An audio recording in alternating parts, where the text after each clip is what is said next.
saya Rini Basri, guru matematika dari SMA Negeri 1 Sungai Apit, Kabupaten Siak, Provinsi Riau. Sahabat rumah belajar semua, saya adalah SRB Riau tahun 2020.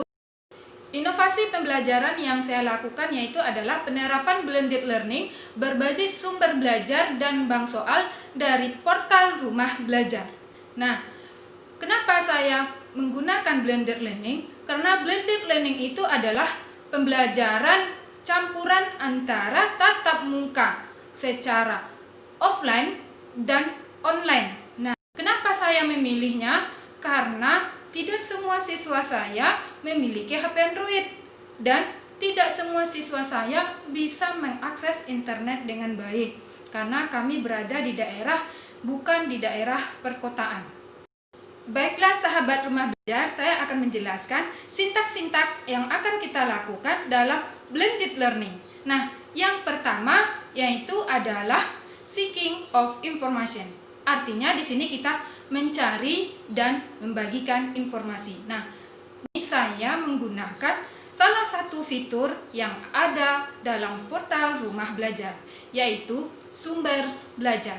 Nah, sebagai guru, kita silahkan mencari materi yang cocok sesuai dengan yang kita ajarkan pada anak didik kita saat ini.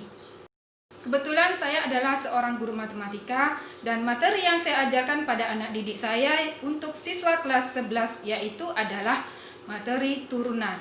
Nah, dari link yang saya ambil dalam sumber belajar, maka saya kirimkan ke kelas maya yang kami gunakan. Selain itu, Bapak Ibu semua bisa menggunakan sumber belajar lainnya yang tidak berada di dalam fitur utama, tetapi masih produk dari Pusdatin. Antara lain, bisa kita cari dari buku elektronik atau BSE, kemudian bisa juga dari TV Education atau Radio Education. Setelah kita mengirim link dari materi tersebut, anak-anak kita berikan tugas. Di sini saya kebetulan konten dari sumber belajar itu adalah dalam bentuk video. Maka anak-anak saya suruh untuk memperhatikan isi dari video tersebut dan mencatat rumus-rumusan dan contoh-contoh soal yang sudah dibahas di dalam konten sumber belajar. Sintak yang kedua. Nah, sintak yang kedua yaitu adalah acquisition of information. Artinya, di sini kita menginterpretasi dan mengelaborasi informasi. Nah, bagaimana caranya kita menginterpretasi atau mengelaborasi? Disinilah tugas kita sebagai guru, mengajak anak-anak kita untuk melakukan diskusi. Nah, diskusi ini bisa kita lakukan di dalam kelas maya.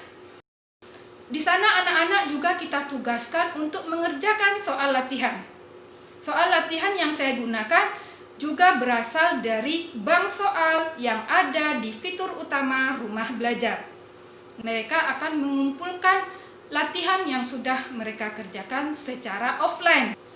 Kemudian untuk sintak yang ketiga yaitu synthesizing of knowledge. Nah, di sini artinya apa? Kita mengarahkan anak-anak kita membuat sintesis atau mengarahkan mereka membuat kesimpulan. Nah, bagaimana caranya? Akan lebih baik kita melakukannya secara online atau tatap muka online. Kita minta anak-anak kita untuk menyampaikan kesimpulan dari apa yang sudah dipelajarinya dan dari soal yang sudah mereka selesaikan. Demikianlah penjelasan saya tentang pemanfaatan portal rumah belajar dan menerapkannya melalui inovasi pembelajaran yang kita gunakan selama pembelajaran.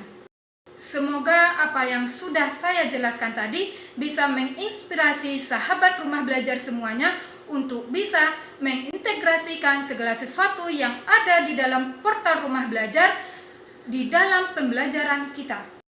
Semoga sahabat rumah belajar selalu merdeka belajarnya, rumah belajar portalnya maju Indonesia. Terima kasih. Wassalamualaikum warahmatullahi wabarakatuh.